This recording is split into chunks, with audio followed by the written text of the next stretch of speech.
మీరు ఒకసారి మా ట్రాక్ రికార్డ్ చూస్తే కూడా వేలు కాదు లక్షలు కాదు అక్షరాల 700 కోట్లు మింగేశారు.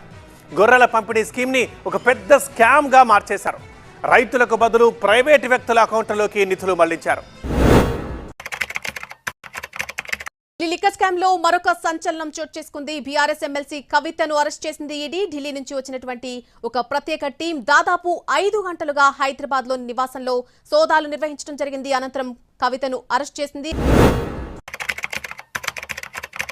సో ప్రస్తుతం మనం ఈ మేడిగడ్డ బ్యారేజ్ దగ్గరే ఉన్నాము.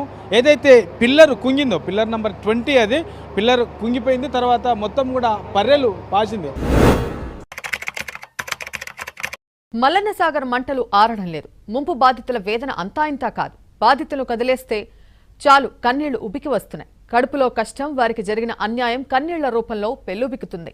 తమకు పరిహారం పూర్తిగా అందనేలేదని, అధికారులు ఇచ్చిన హామీలు పేక మేడల్లా కూలిపోతున్నాయని, తమ ఆశలను బతుకులను మల్లన్న సాగర్లో నిండా ముంచుతున్నారని బావురుమంటున్నారు.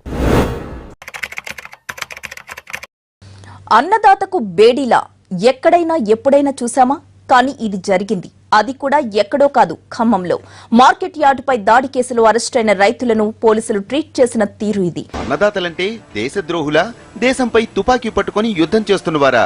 కానే కాదు. ఈ రైతులు తమకు ఇంత గిట్టుబాటు ధర కావాలని ఆందోళన చేసినవారు.